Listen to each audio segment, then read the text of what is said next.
right, guys, welcome to the Reborn Podcast. My name is Ashley Horner, and it is so awesome to have you on the podcast with me today.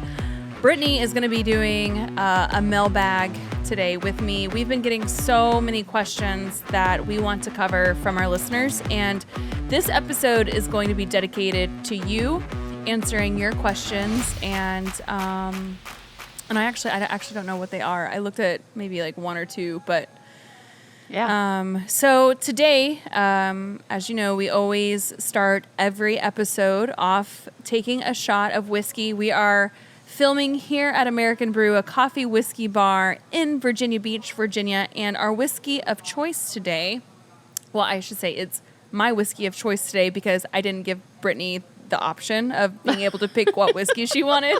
So I picked Widow Jane. It's aged 10 years.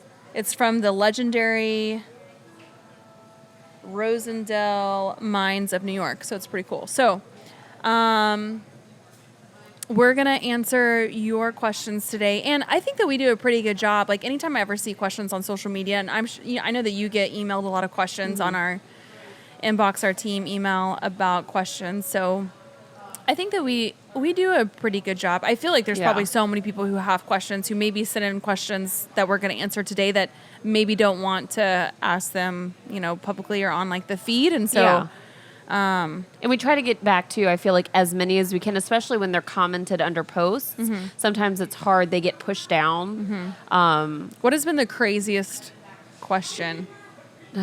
What's the most common question? So the craziest, most common question. So you get a lot of questions about like programs, movements, things like that. But I would say one that's pretty consistent. Where are your boots from?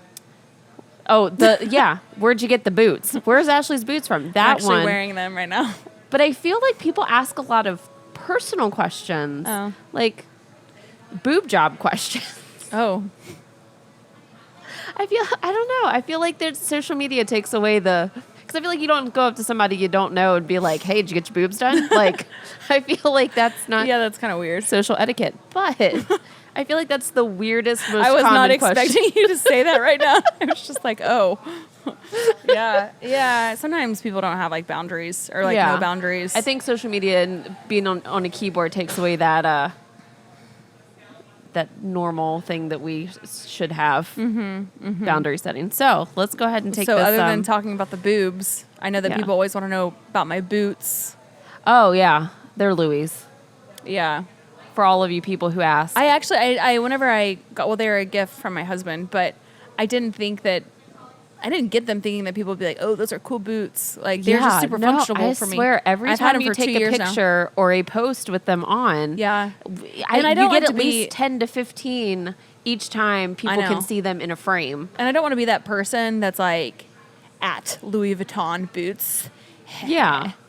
Well, because that's showboating, and that's not who you are. Yeah, so it's I really love these boots because I actually saw them for the first time. I think I was out in Las Vegas doing a show, and I saw them in person, and it's my most expensive pair of shoes ever. But I literally have worn them almost every single day. Yes, if I'm not wearing my athletic shoes or flip flops, no matter what temperature it is outside. Yeah, because it's raining outside, but we're in the middle of summer, and I'm wearing my winter boots because I love them. But yeah, so they're very functional, and I just love them. So to answer that question, if you're wondering where my boots from, they are Louis Vuitton, probably about 2 years ago. Yeah, and I've worn the hell out of them. They have that, but that's the thing now, the worn, distressed look of clothes. Oh, good, because they are. I don't take care of these boots, and Raven has eaten like part of the fur off of them too. So they're struggling. All right, so here is to answering all of your questions today. Yeah. Getting through the thick of it, and cheers to Widow Jane up in New York.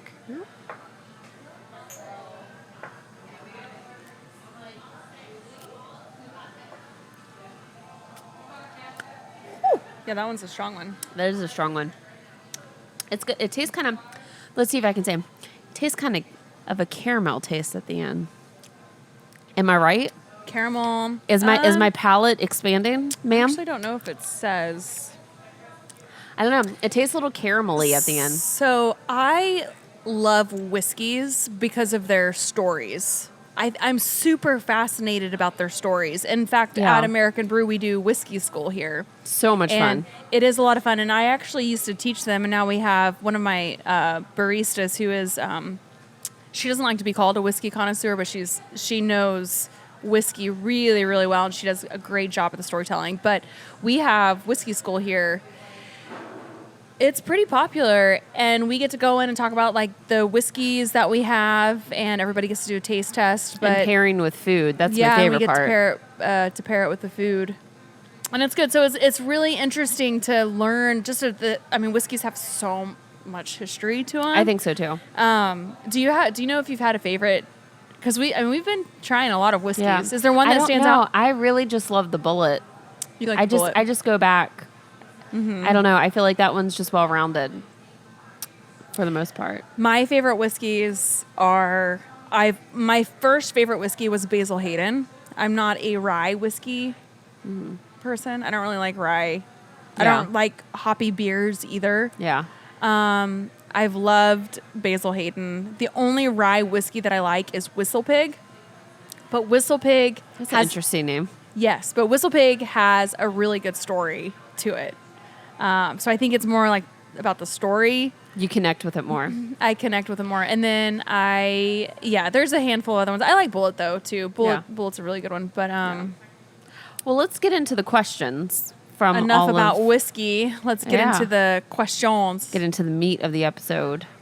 So we have quite a plethora of questions, but I think that while we've touched on this before, slightly in other episodes, what made you become who you are today? What was it that, I know like you've said, like your boys were your big driving force. But outside of that, what made you continue to go for things, new endeavors and all of that? I've experienced a lot of heartache in my life, a lot of trials. I think as I've experienced these heartaches or the shortcomings, whether it was something that happened to me in my life or as I was on this journey of, trying to figure out what it was that I was wanting to become. And, we talk about this a lot, chasing success. Yeah. That it's been through the pain and it's been through the struggles that have been my strongest. And I know that's crazy as it sounds. I think that every time that we experience something that challenges us, anytime that we experience something that breaks us, I come out of it stronger, and it's the determination just to not quit. I think that a lot of times, especially in the beginning, I was on this journey because I had something to prove. I felt like that I had something to prove for the people who doubted me. Yeah. And even starting on my fitness journey, it was just kind of like, well, how do you become successful being in the fitness industry? At the time, and this was probably like 7-10 years ago, it was like, how do you do that? How do you monetize and, do what you love and the passion? How do you make money from that? And I got ridiculed a lot. Yeah. And I think ultimately, like, ridiculed from like the ones that were supposed to love you forever, no matter what crazy idea that you wanted to chase down. And their doubt fueled me because I wanted to prove to each and every single one of them that they were fucking wrong. Absolutely. And so with those hard times or those difficult challenges, how did you personally overcome those and like the steps that you took? Like whether that was actual physical steps towards something or coming over mental blocks. How did you do that? I mean, it's just getting your sights set on something, and it didn't matter it didn't matter the amount of steps that it would take to get to a certain point.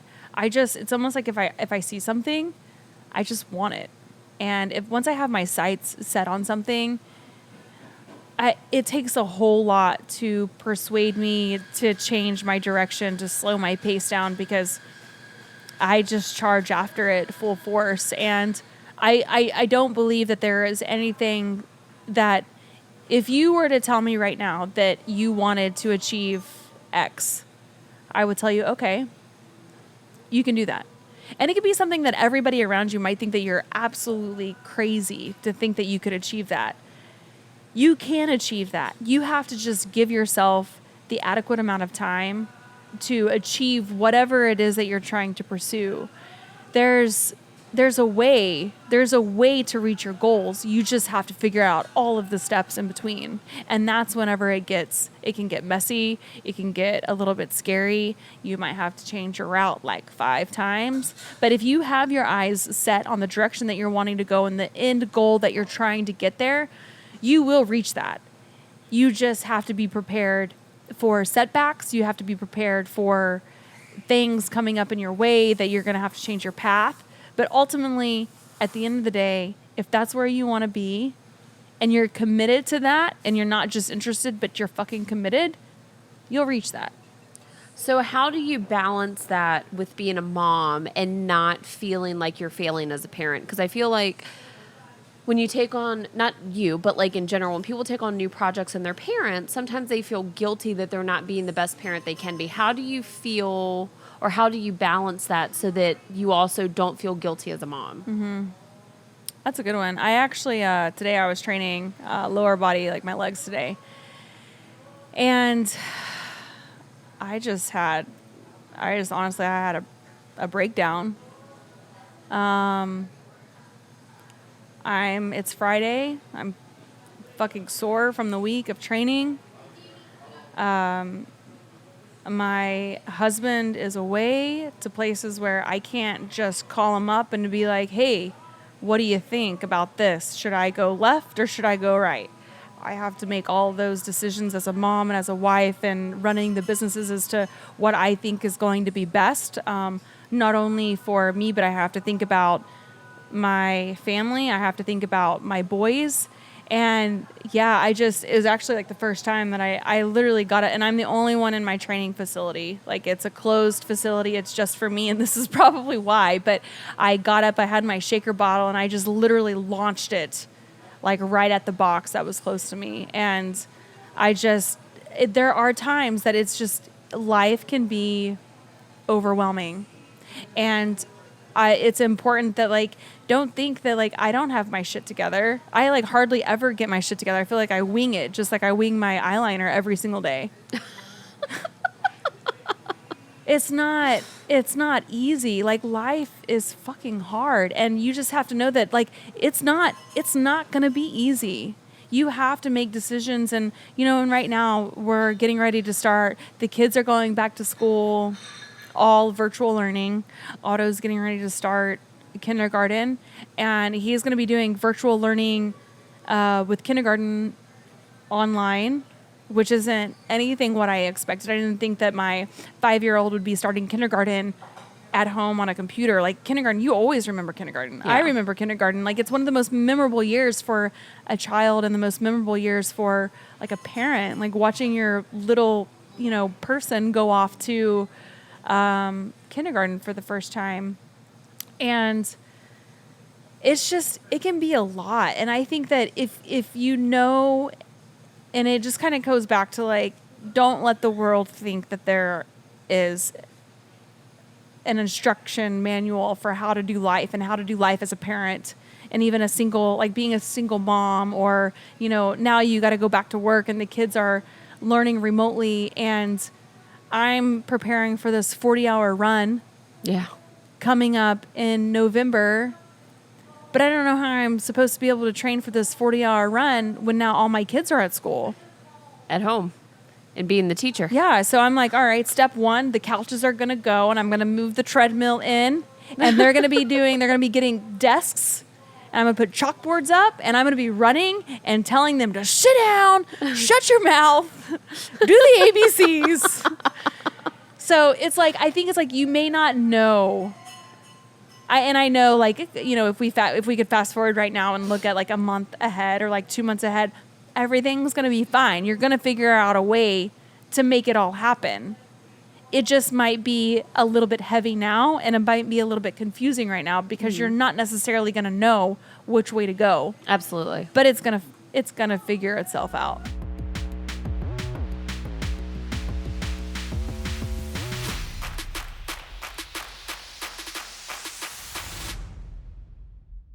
So one of the questions directly, it's a little bit of a long one, but I think that it's kind of important. How would you approach working through exhaustion from ongoing emotional trauma to have energy to be able to work out and eat well? Like, do you have a phrase, motto, quote you say to yourself in those desperate moments? Also, do you have any tips for a single mom of a toddler on how to fit in training and keeping motivated? Listening each week is really helping me keep going. Can't wait to continue the journey together. All right, so let's break that question down. Sure. So the first part of it. So it is working through exhaustion from ongoing emotional trauma and having the energy to be able to work out and eat well. I think, you just got to learn how to harness those emotions, and, you know, emotional trauma and getting through all of that.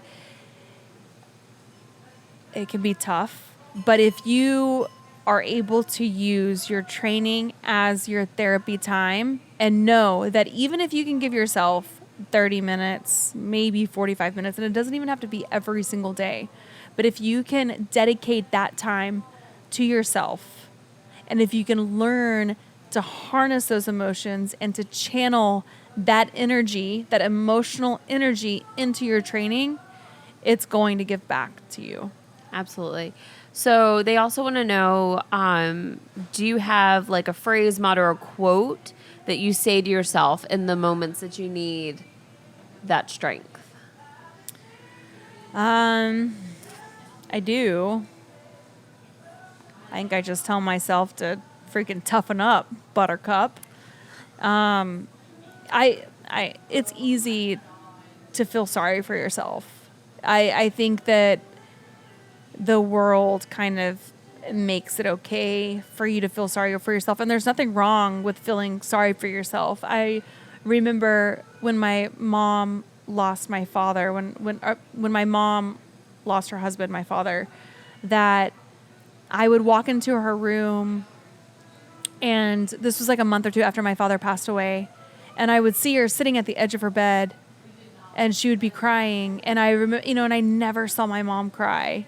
I never saw my mom weak or fragile. And I saw her sitting at the edge of her bed crying. And I remember, just kind of took me by surprise. And I said, "Mom, are you okay?" And she looked at me and she wiped the tears from her face. And she said, "Yeah, Ashley, I'm okay. But I allow myself to feel sorry for myself for 5 minutes every single day. And after that, I wipe away the tears, and I know that life has to be done. And I get up and I get done what has to be done." And that's has forever stuck with me. You shouldn't feel guilty for feeling sorry for yourself. But you cannot live in that world. You cannot live in that darkness. You have to pull yourself up, and you just have to take care of life. Yeah. And so how do you think that the other part was fitting in training as a single mom with a toddler? Mm-hmm. What is it, just getting it done? Is it being better? So you shouldn't, if you have a toddler or any kids at home, you shouldn't just feel like that the workouts, you need to start thinking a little bit outside the box. You might have weights at home. You might be you have to start kind of incorporating the kids into your training and not being so strict and rigid and be like, "Oh, I got to do 15 reps right now, 3 sets right now. It's okay to break it up. Is it better to do it all in one sitting? Yeah, it's better to just kind of like get it out of the way. But the more that you can stay active and like active with your toddler, and I mean, even if it's just like you're doing cartwheels like in the park, or, you know, you're like doing push-ups and putting your toddler on your back, which I used to do with Otto when he was little all the time. I used to put him in the little Bjorn, like the baby carrier. Yeah. And, you know, I had a goal one time, and this was like pretty close after I had him. I was like, I'm going to do 200 walking lunges. And, you know, my mind was set on that. I had him in like the baby carrier in the front of me, you know, like kind of unholding him and doing it too. And I think that like, you just have to start thinking outside of like fitness and in the gym. Like, it doesn't happen inside of a closed room. It doesn't have to happen inside of a gym setting. You can have, like, fitness can be anywhere you want it to be. Absolutely. And maybe it's not with weights, or maybe it's not with like the iron, or like, you know, the rubber. Like, maybe it's you like using your kids as weights. Absolutely. So with that, let's switch to some more fitness side questions, because there are, you know, quite a few of those. Let's see. Oh, here's one. So can you talk about the detox organics and why it's a good supplement to take? Mm-hmm. I think nutrition is sometimes overthought a lot. Yeah. So what is it that you feel is good about this brand? And have you tried the detox? No, Dude, I haven't. I almost brought one with you today with me, and but I was like, oh, she's already tried it, so it's pointless. No, I haven't. But the kids love it though, so yeah, so it's got to be good if the kids love it. I was actually it's always been easy for me to get in my proteins, especially because like I'm using my Traeger grill like every single day. I've even baked in it for the very first time. Part of it might be because I don't have any gas right now at my house, so I can't turn on my stove. DIY projects gone wrong. So those of you who are wondering like what we're talking about, I was trying to board up the back of my with like plank boards using a nail gun, and the only nail gun that I have is these 3-inch nails that are long nails. And our house is just like, some of the like piping and even wiring is just so wrong in our house. But to make a long story short, I was like super gung-ho about this project. It took me about 2.5 hours, and so I planked basically like what if you're watching the video, what's behind us. And I was like, I'm gonna do this in my room, it's so cool. And I nailed gun right through a gas line. And man, so my cooking has been a little bit limited. I've been using the Traeger a lot, and it's always easy for me. It's always been easy for me to get my proteins in. Yeah. But veggies are hard. I've always struggled for getting my veggies. I'm trying to think corn is really easy to cook, but like corn's not a great vegetable. No, it's not. It's super starchy. It has sugars. Like if you're going to do vegetables, I think of like just leafy greens. Yeah. Mushrooms are really good. I like to juice celery, but with the detox organics, they make it so easy. It's just with my lifestyle. Yeah. They just make it so easy for me to get my greens. Everything is organic. And I have never tried a greens, like a superfoods. Like this stuff is so good. I'm so bummed that I didn't bring some for you. Yeah, but they have different flavors like chocolate. So I've only tried the chocolate. But the kids love it, so I guess it's going to have to be. It is good. Pretty amazing. Yeah. It's really good. So let's see. Oh, what is one piece of fitness equipment that is worth investing in? I would say either a barbell or a set of dumbbells.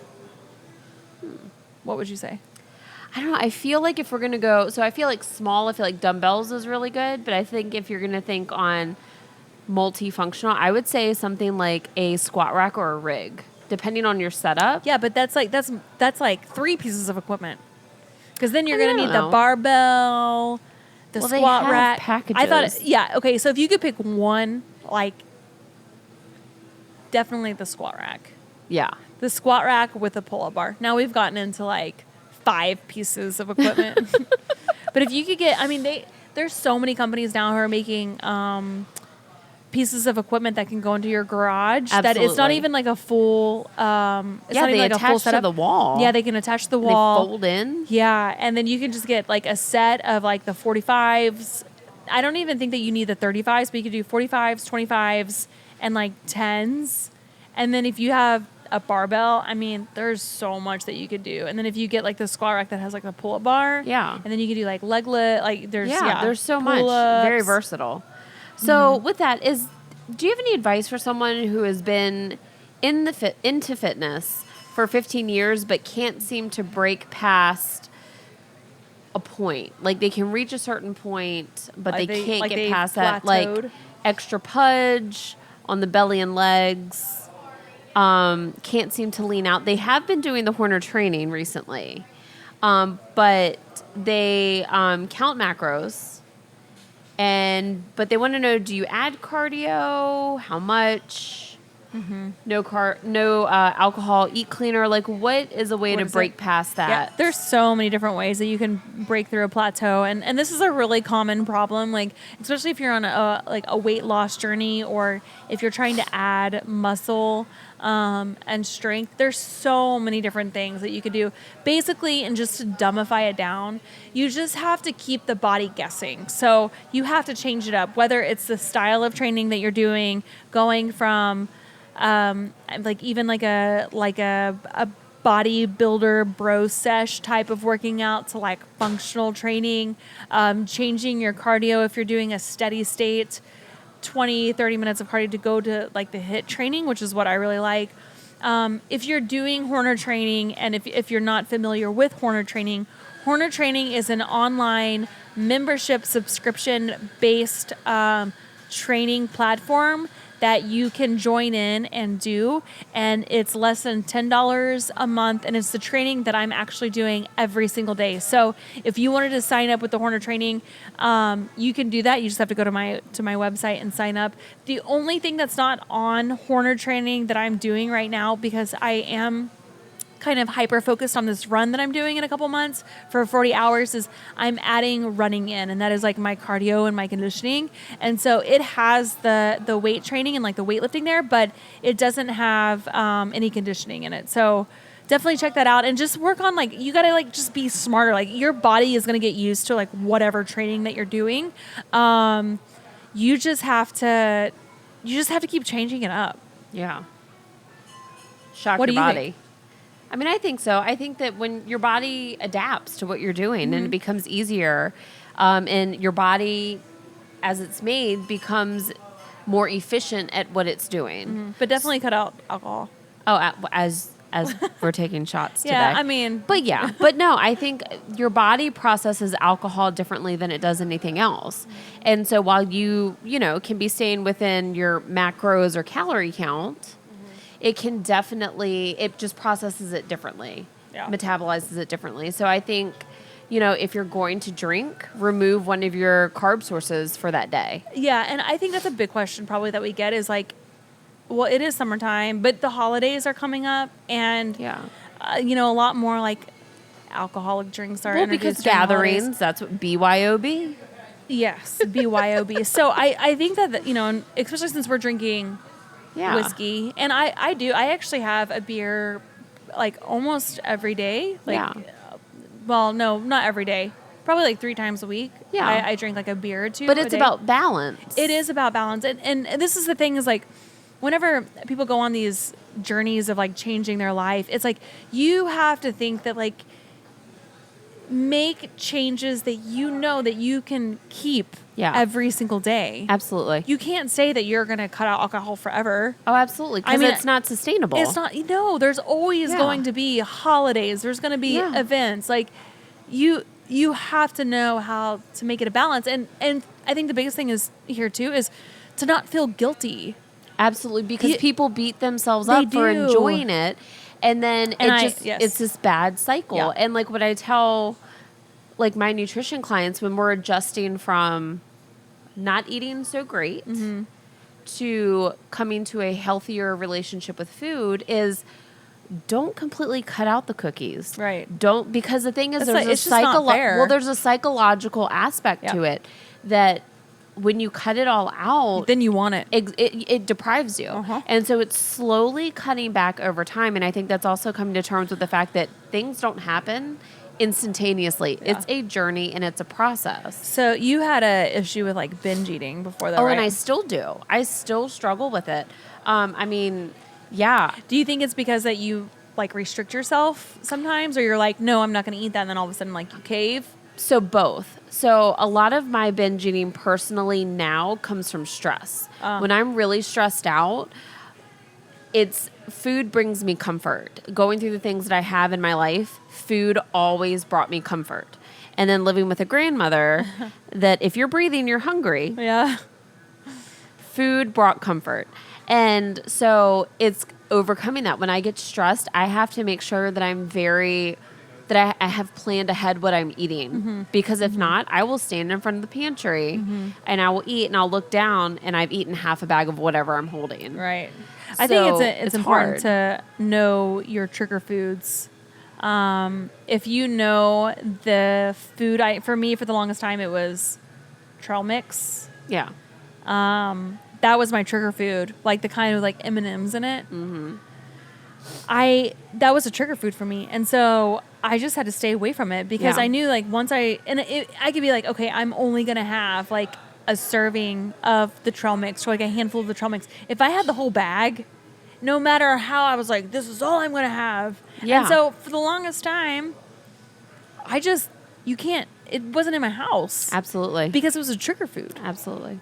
So Yeah, no, and I completely agree. And, and I think that that's a lot of the issue is there's just over restriction. And I think that that's also big with like what you're doing. So getting into this 40-hour run, what is, you run pretty far distances. You're pretty, you're like, oh, I just did an 8-mile run this morning. What do you tell somebody who's just getting into running, who may be getting leg cramps or overcoming difficulties? How do they pace themselves? So I think, if it's leg cramps, it's probably sodium. Yeah. But somebody getting into running, how do they overcome the obstacles? A lot of it's mental. Yeah, it is But mental. how do they get into running? So the only reason why, like if you start running, one of the reasons why you're going to quit is because your mind is going to tell you to quit. It's not going to be because physically you can't go on, because in fact, yes, you can physically go on, but it starts with the mind being able to beat the mind. And I think an exercise that you can do, those of you who are it doesn't matter if you can run 5 miles at the snap of a finger or, you're just starting your first mile. On your next run, I want you to go out and I want you to be like, okay, I'm going to run until I start feeling like I need to stop. And that's when the mind exercises start becoming crucial and really important, because whenever you think that you want to stop, you're not going to stop. You're going to keep going, and you're going to say, okay, you're going to look at your watch and you're going to go for 10 to 15 minutes longer before you allow yourself some rest. So just start small. Don't think that you have to start out on your running journey and that you're going to be able to accomplish like 5, everybody's journey is different. Absolutely. Start out with a half a mile or like a quarter of a mile and then just build on that. Start that foundation. Cheers to that, man. Cheers to that, to all the questions. Thank you guys. Thank you so much for joining me today on the Reborn Podcast as we unpacked all the questions. If you have a question that you would like us to tackle here on the podcast, make sure you send us a DM, comment below, and as always, thank you guys so much for subscribing. Thank you for listening in and following along on the journey, and thank you for your questions.